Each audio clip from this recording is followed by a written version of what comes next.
Assalamualaikum warahmatullahi wabarakatuh. Obrolan kita yang kedua ini agak fokus kepada rohani. Jadi kita ini kan sering kalau ada pengajian itu namanya santapan rohani.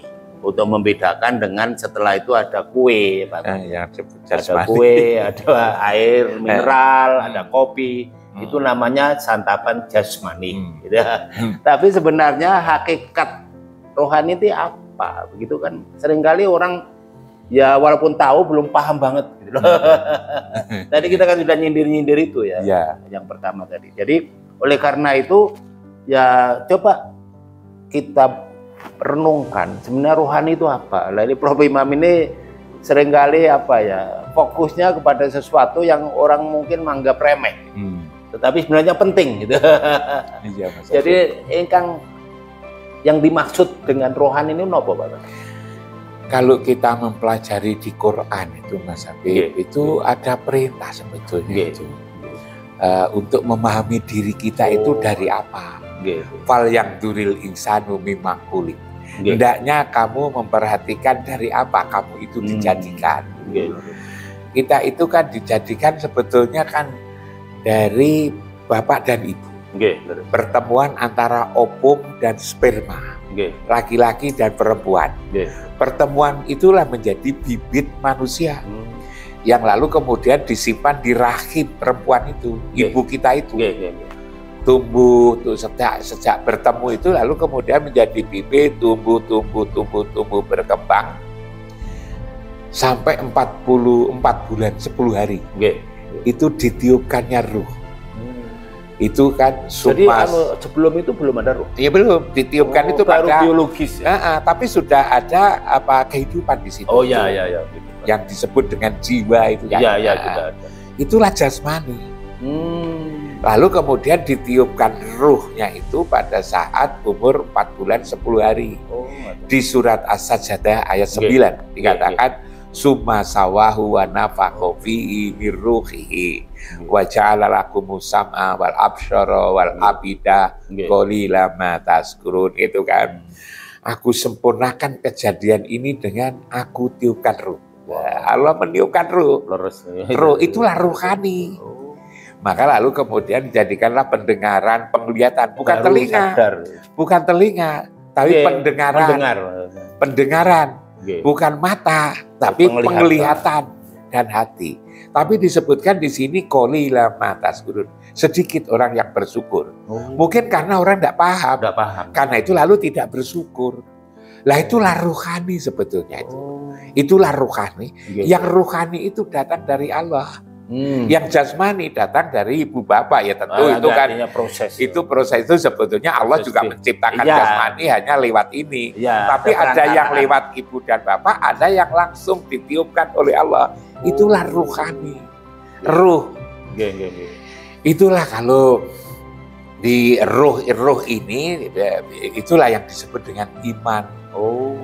Amanah yu'minu imanan. Bukan percaya, tapi kepercayaan. Kepercayaan Allah yang ada di dalam diri kita. Di dalam dada kita ini ada kepercayaan Allah. Itulah yang disebut dengan nur. Itu cahaya. Itulah yang disebut dengan kitab. Kitab itu yang mencatat perbuatan apa saja yang kita lakukan. Itu tercatat. Gitu. Iya. Itu kayak memori gitu. Memori, karena itu Mas Habib bisa. Itu mereproduksi ingatan ketika Mas Habib masih kecil dulu di Banyuwangi. Itu ingat. Terutama kalau dibarengi foto-foto ya. Karena itu dicatat. Nah, yang ada di dalam dada itulah disebut iman, kepercayaan Allah. Disebut dengan nur, cahaya. Disebut dengan kitab, disebut dengan ruh, itu yang ada di dalam dada ini. Inilah yang sesungguhnya harus itu dirawat. Karena apa? Kalau tidak dirawat itu kan ruhani kita tidak dirawat. Yang tadi jasmani tadi kan kuenya, minumannya. Tentu merawat roh itu bukan lalu dikasih kue. Bukan santapan jasmani. Iya, itu santapan rohani. Itu santapan rohani ini harus dipelihara. Dipelihara juga. Nah, orang seringkali mengatakan bahwa merawat rohani itu datangi pengajian, datangi ceramah-ceramah agama. Ya boleh-boleh saja lah, tidak ada yang salah, ya kan? Tidak ada yang salah, tidak apa-apa, sebab dari situ akan dapatkan pengetahuan, dapat pengetahuan dan dapat silaturahmi dan seterusnya itu. Tapi sebetulnya rohani ini cara merawatnya bukan sekedar itu, hanya itu, lebih dari itu. Bagaimana merawat rohani itu? Mungkin ini nanti kita bisa uraikan panjang, tapi kan tidak boleh lebih dari 20 menit. Kan begitu Mas Habib. Singkatnya itu konsep, kalau saya Mas Habib, konsep tentang rumah. Jadi agar orang itu merasa sakinah, mawaddah, warahmah, itu maka harus melihara rumah, harus berada di rumah. Makanya kan orang yang mau nikah itu kan diingatkan dengan rumah tangga. Nikah kan rumah tangga. Itu lalu diingatkan agar sakinah, mawaddah, warahmah. Agar begitu. Nah, rumah yang coba Mas Habib, ya kita ini sederhana saja. Saya tadi mengatakan betapa pentingnya rumah untuk merawat rohani. Rumah itu kalau Mas Habib lihat di perumahan, yang ditempati dengan yang tidak ditempati cepat rusak yang mana? Yang tidak ditempati. Tidak ditempati justru rusak. Karena nggak terpelihara. Nggak terpelihara. Ada rayap, ada tikus, lalu macam-macam. Lalu kemudian atap itu juga sengkleh. Itu malah justru yang tidak ditempati. Kalau yang ditempati malah tidak itu. Nah, yang cepat rusak, yang rusak ketika meninggalkan rumah bukan rumahnya Mas Habib, orangnya juga rusak. Karena itulah orang yang meninggalkan rumah, tidak pamit, sebutannya juga jelek. Tidak berumah, tidak punya rumah, itu homeless namanya. Yang namanya orang yang meninggalkan rumah tidak pamit kan disebut minggat. Minggat. Disebut menjadi gelandangan, disebut menjadi orang bambung, disebut orang liar. Nah, saya selalu mengatakan, cobalah direnungkan. Orang liar itu kan orang yang tidak terikat dengan rumah. Dan tidak saja manusia, binatang kalau tidak terikat dengan rumah, liar. Dan apa saja yang disebut liar itu jelek, membahayakan. Kucing liar, kucing liar, anjing liar. Bahkan ada penyakitnya, rabies namanya. Anjing liar, babi liar, gitu kan? Sapi liar, kuda liar, rumput liar saja kalau tidak dirawat. Tidak bagus juga. Bagus. Apalagi manusia liar. Nah, itu. Manusia liar itu loh sebetulnya. Nah, kenapa disebut liar? Karena tidak terikat dengan rumah tadi. Makanya itu rumah itu jadi penting. Nah, Mas Habib tadi kan kita bicara, kita ini terdiri dari jasmani, rohani. Masing-masing itu punya rumah, Mas Habib. Rumah jasmani itu ya ini kan rumah saya ini, yang saya buat sendiri. Potongannya besarnya sesuai dengan kehendak saya. Mas Habib punya rumah sendiri, teman-teman punya rumah sendiri-sendiri. Dan biasanya beda-beda. Iya, beda-beda. Disesuaikan dengan kemampuan, keuangan, maupun juga kultur.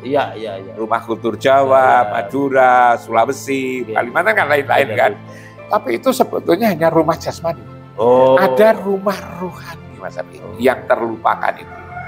Rumah rohani itu apa? Rumah rohani itu Baitullah itu loh Mas Habib. Makanya kita setiap hari 5 kali sehari semalam harus menghadap ke rumah rohani itu. Dan itu ada Quran juga mengatakan inna awwala baiti, sesungguhnya yang pertama-tama kali rumah yang saya nyatakan untuk manusia.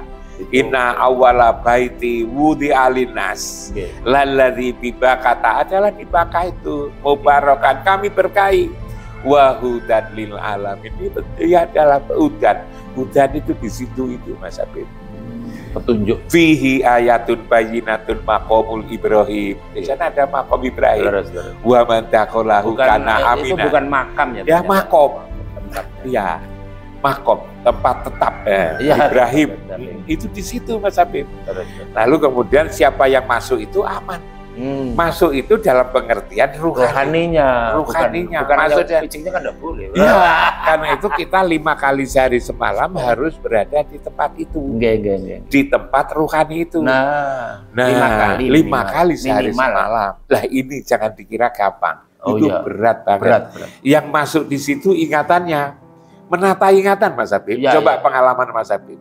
Sholat ketika sholat Allahu Akbar, kan dulu saya katakan lupa. Ketika Allahu Akbar yang kita ingat kuliah, yang kita sawah, yang kita ini belum belanja, apa namanya, tabungan apa masih ada. Tabungan. Padahal itu waktu sholat. Itulah dikatakan lalai dalam sholat. Fawailul lil musallin alladzina hum sholatihim sahun. Ketika sholat dia lupa bahwa dirinya sedang sholat. Sholat saja lupa bahwa dirinya sedang sholat. Dan akibatnya fatal. Akibatnya itu fatal. Nah, kenapa? Karena memang tidak ada, dulu tak katakan tidak ada titik konsentrasi itu. Di situ, di fokus itu. Nah, tatkala orang berada di situ, maka Quran juga katakan wa naza'na ma fi sudurihim min ghilin.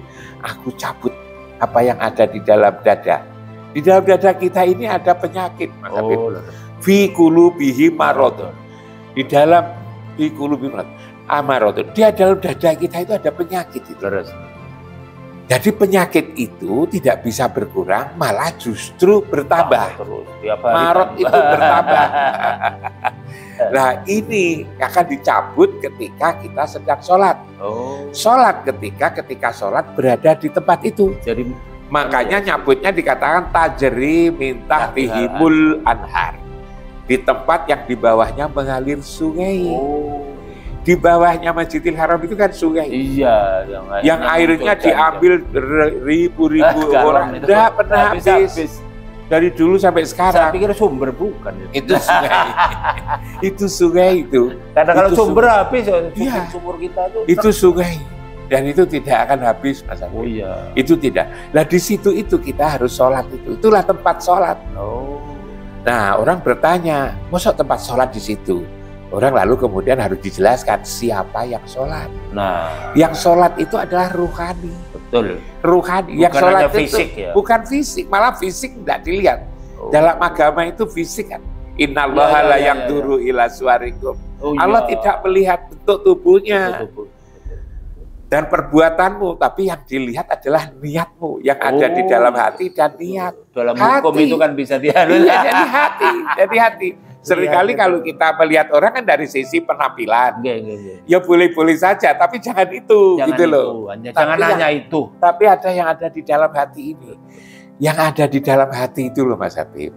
Yang harus selalu ingat tempat itu. Apalagi sholat, ya kan. Tidak dalam sholat pun seharusnya selalu ingat itu. Makanya lalu kemudian wa min khaisu kharaja fawalli wajhaka satrul masjidil haram. Qad naro taqalluba, aku lihat wajahmu menengadah tangan ke langit gitu kan. Falan waliyanaka qiblatan tardoha, palingkan wajahmu ke kiblat yang kamu sukai. Di mana kiblat itu? Fawalli wajhaka satrul masjidil haram. Palingkan wajahmu ke Masjidil Haram. Quran itu memang mengatakan seperti itu, Mas Habib. Jadi kita disuruh untuk bukan Tuhan ya. Bukan di atas. Bisa atas. Salah itu. Tapi ke Masjidil Haram. Sebab kalau atas kan betapa banyaknya atas, Mas Habib. Kalau Indonesia atasnya kan sana. Kalau Amerika di bawah. Bawa ke sana. Tapi lalu kemudian supaya ke Masjidil Haram itu di situ. Nah, ketika kita di situ, maka ruhani itu ingatan. Ingatan kita di situ, maka penyakit hati itu dicabut. Maka lalu ketika penyakit hati di qulubihim maradun tadi dicabut, maka lalu kemudian jadi sehat. Itulah sebabnya sholat itu inna sholata tanha anil fasya wal munkar itu karena dengan sholat yang ada di situ itu, maka penyakit hatinya dicabut. Dan perilakunya karena orang sehat jadi bagus. Bisa sabar, bisa ikhlas, bisa jujur. Damai, bisa jujur. Orang tidak jujur, orang tidak adil itu sebetulnya karena penyakit hati ini. Karena tidak apa? Karena tidak di rumah. Tidak di rumah rohani. Di rumah jasmani ya. Tapi dia tidak berada di rumah malah rohani. Berlebihan rumah jasmani. Mewah. Rumah rohaninya kurang. Atau mungkin bahkan ketika sholat pun yang diingat jabatannya, posisi politiknya, pendidikannya, kan begitu. Masih tidak masih nyantol ke sana. Ya, inilah ruhaninya, lalu kemudian tidak dirawat. Nah, kenapa harus di situ? Karena ketika ada di situ bukan hanya lalu kemudian ingat rumah, tapi ingat siapa yang ada di rumah itu. Yang ada di rumah itu adalah secara rohani Rasulullah, Mas. Karena itu ketika kita ketemu datang di situ, maka sama artinya kita bertemu Rasulullah. Rasulullah nanti bersama Allah, ketemu Allah. Itulah di dalam Quran dikatakan mulaku rabbihim. Kan itu kan? Siapa orang khusyuk itu? Alladzina yadununa annahum mulaku rabbihim. Yang ketemu merasa ketemu Tuhan. Yang namanya ketemu itu kan harus ada tempat bertemu. Nah, ini yang tidak pernah diperhatikan. Betul. Harus ketemu Tuhan. Karena bertemu kan harus ada tempat pertemuan. Ada waktu pertemuan. Saya dikatakan saya ketemu Mas Habib. Mesti ada di mana lokasinya? Di mana? Di kafe, kapan? Di mana? Kapan kan itu kan? Kita seringkali bicara ketemu Tuhan. Tapi lupa menanyakan tempat pertemuan itu di mana. Pertemuan antara mukmin hamba Allah ini dengan Rasul itu di situ itu. Namanya Baitullah itu. Jadi kalau orang tidak banyak ingat situ, secara perspektif jasmani ada di rumah, tetapi secara ruhani tidak di rumah. Orang yang lama tidak di rumah itu namanya liar. Jadi secara kadang-kadang ya antagonis ya, Prof. Jadi contohnya gini, maaf ya, bukan nyindir orang. Seperti sudah berhaji, berumroh berkali-kali, tapi kok masih ya kelakuannya masih gitu. Dia tidak tahu bahwa dari situlah dia berasal. Padahal udah tahu loh. Dan dari situlah dia nanti akan kembali. Dia datang ke situ jasmaninya, tapi ruhaninya ingatannya belum tentu, Mas. Ketika di sini mau haji atau umroh, kita seolah-olah bayangkan ada di situ.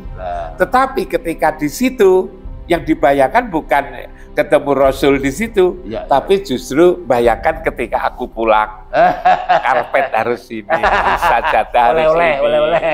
Apa namanya, kurmanya, lalu kemudian kacang Arab, dilainkan itu kan? Yang dipikirkan itu. Jadi ketika di sini kita masih sempat pikir sana, tapi ketika di sana mikirkan yang di sini. Pulangnya itu nanti apa? Memang tamunya nyembelih, kadang nyembelih kambing apa itu. Dia kan, padahal dia kan diomongi bahwa kita ini tamu Allah. Lah ketika tamu Allah di sana kok yang dipikirkan belanja gitu kan. Sebenarnya ada apa-apa itu ya, artinya apa ya, istilahnya kayak dakwah juga. Ada yang pokok, ada yang komplemen. Yang komplemennya malah diingat, tapi yang pokok yang intinya dilupakan. Hakikatnya dilupakan. Kan itulah. Maka enggak apa-apa. Mikirin oleh-oleh enggak apa-apa. Sama dengan kemarin saya juga diskusi Mas Habib. Tentang Muhammad itu harus dicontoh, kan itu kan? Orang tidak tahu bahwa yang dicontoh itu apanya, perilakunya. Yang dicontoh itu sifatnya. Sifatnya ya. Bukan lalu kemudian, ya boleh lah bajunya, topinya, pakaiannya, telupahnya. Bukan dilarang. Iya. Tapi yang paling penting itu adalah sumber dari perilaku itu sendiri ya. Apa itu? Satu adalah sidik, sifat. Sifat. Sifatnya itu. Jadi kalau Mas Habib menjadi dosen kan yang ditiru itu sebenarnya paling banyak sifat Mas Habib. Menyukai buku, disiplin, jujur, gitu kan. Integritas yang tinggi. Yang ditiru itu. Baru dari situ lalu kemudian mendapatkan ilmu. Maka ketika kita kenal sifat-sifat Rasul, kita harus bersifat sebagaimana sifat Rasul. Kenal sifat, kita harus bersifat. Kita kenal Pancasila, harus bersifat Pancasila. Jadi sifat itu ada diri kita ini. Tatkala kita punya baju, kita harus berbaju. Jangan lalu kemudian kita punya baju tapi tidak menggunakan baju. Jadi kita ini sudah punya landasan filosofis bangsa ini Pancasila, tapi kita belum berpancasila. Kita sudah mengenal Rasulullah, manusia ideal ya, sosok ideal, utusan Allah, kasih sayang Allah. Kita mestinya juga harus bersifat sebagaimana sifat Muhammad. Kita hari-hari kita ini mesti harus sitik, hari-hari harus amanah, harus tablek, harus patona. Coba Mas Habib bayangkan, kalau manusia itu bersifat sitik, bersifat amanah, bersifat tablek, bersifat patona, ya komplit sebetulnya. Selesai. Ya namanya penyimpangan, korupsi, tipu, menipu, bohong. Tidak akan ada. Kalau 4 sifat ini dilaksanakan. Sayangnya itu ngerti sifat tapi belum bersifat. Itu masalah utama. Masalah utama. Jadi masalah sosial itu muncul gara-gara itu. Iya, dari dalam. Dari dalam. Hukum mestinya itu yang dilihat itu bukan hanya yang tampak, yang positivistik itu, tapi juga digali yang contoh yang terbaru ngaten, Prof. Jadi kadang-kadang orang hanya terfokus pada seragam. Seragamnya dosen dulu pakai safari, sekarang batik. Polisi, pangkat, bintang. Tapi sifatnya agak lalu menjadi tertipu, Mas Habib. Iya. Beberapa belasan tahun yang lalu, Mas Habib. Itu antara Persebaya dengan Arema itu kan persaingannya kan keras ya, Mas Habib. Akhirnya pemerintah untuk menghindari ada bentrok antara Surabaya Malang, kalau tidak salah ingat, pertandingan Persebaya Arema diletakkan di Sidoarjo. Ketika diletakkan di Sidoarjo itu, Arema tidak boleh datang ke Sidoarjo. Lalu kemudian dijaga polisi kalau tidak salah di mana itu? Di Pandaan. Iya betul. Nah, anak-anak Arema ketika mau lihat ke Sidoarjo menggunakan sarung dan baju koko. Dia bilang saya ini bukan supporter, saya ini santri. Iya kan? Mengecoh gitu. Mengecoh. Ternyata lalu kemudian yang jadi supporter itu ya Arema, tapi lalu berbaju sarung santri gitu kan. Ini kan karena ini kan terkecoh, hanya lihat luarnya, tidak lihat dalamnya. Jadi yang penting itu ini hati rohani ini yang itu harus dirawat. Harus selalu ingat kan itu kan. Ingat. Tapi maaf Allah. Ini Prof Imam ya, agak nyeleweng dikit. Saya lihat ya, maaf ya, ini bukan apa-apa. Saya punya teman orang-orang barat ya itu kalau menikah dengan orang Indonesia itu enggak cantik-cantik amat gitu. Saya pikir apa hanya yang penting itu katanya sikapnya, hatinya yang dipilih itu. Kalau kita kan enggak, kadang-kadang seringkali kriterianya harus ini dulu, baru nanti itu. Ya itu. Jadi kalau sifatnya itu yang sifatnya yang digunakan bersifat ya, menjadi bersifat ya, kan? Sifatnya sidik, amanah, jujur tadi kan. Lalu kemudian bersifat itu jadi bagus. Dan kalau agama, kalau Islamnya juga ngajari pilihan itu apakah keturunannya, apakah kecantikannya, apakah hartanya, tapi kan agamanya berarti hatinya yang terawat. Itu kan hatinya yang terawat, yang kita bicarakan tadi ini, bagaimana merawat itu loh, merawat hati itu gimana? Kalau saya katakan merawat hati itu, ingatlah konsep rumah, selalu berada di rumah.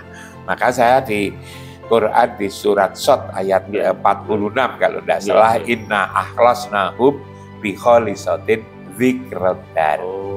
Aku memperhalus akhlak ya, dimengerti kata Tuhan. Dengan apa? Dengan supaya selalu ingat rumah. Ya rumah yang dimaksudkan itu sebetulnya ya rumah di Mekah itulah Baitullah. Maka ketika kita putar di tawaf itu, putaran kedua kan Allahumma inna hadzal baita baituka.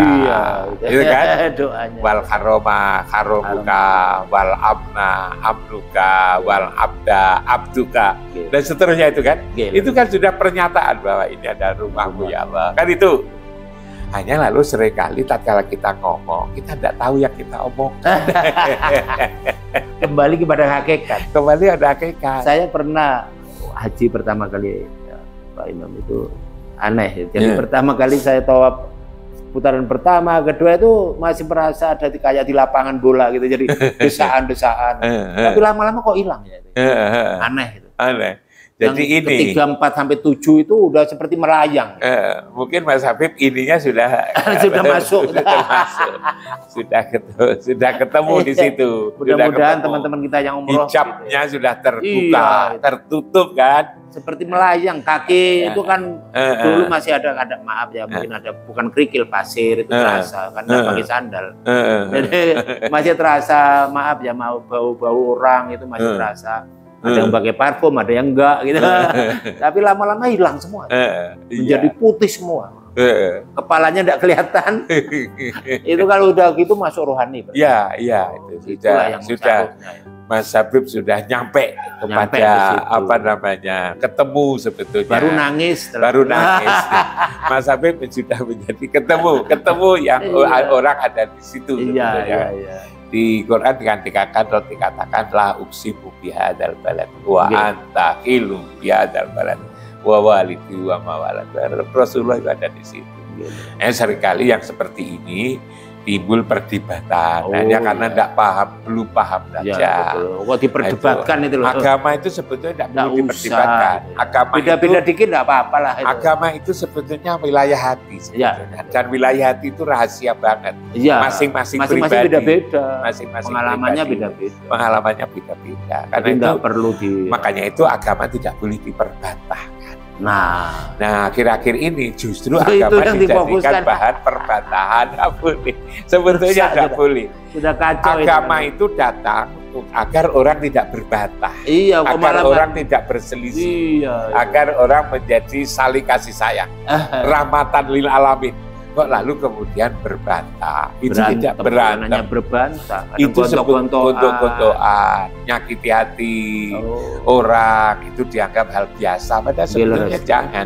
Tidak boleh. Agama datang itu kan inama bu'istu liutamima makarimal akhlak. Mas Habib. Jelas sekali. Nah ini ruhani itu dirawat. Mas Habib kan nanyakan tentang ruhani itu harus dirawat. Cara merawatnya apa? Ya itu tadi. Ingat rumah ini. Sebab dengan di rumah itu lalu kemudian ingat siapa yang ada di rumah. Tatkala tahu yang ada di rumah itu selalu dekat dengan Allah. Luar biasa. Dia tahu tentang rahasia Allah. Itu yang tahu rahasia Allah itu yang ada di rumah itu. Sebetulnya itu. Saya kira cukup Pak Imam. Jadi ini udah cukup. Terima kasih Mas Habib. Mudah-mudahan ini ada manfaatnya bagi teman-teman yang menontonnya. Ya mudah-mudahan.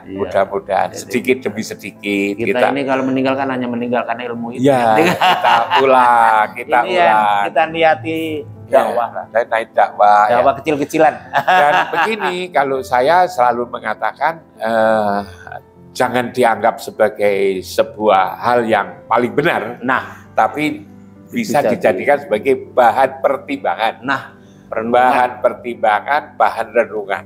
Yang memutuskan adalah kita masing-masing. Itu bisa jadi ini tidak cocok, tapi tidak apa-apa. Gitu kan, direnungkan. Saya juga tidak ingin memaksakan pandangan saya kok. Betul.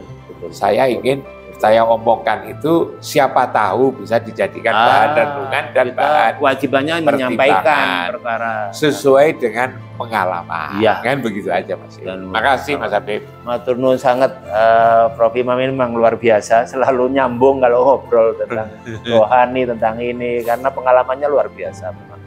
Jadi ya kita ini ternyata ilmu hakikatnya kurang gitu. Saya kira itu yang paling penting. Kesimpulannya kita harus kembali ke mengapa yang seperti di Melbourne tadi ya. Mengapa kita begini, mengapa kita haji, mengapa kita sholat, mengapa kita harus puasa, itu nanti kita bahas masing-masing. Ini kan menjelang bulan.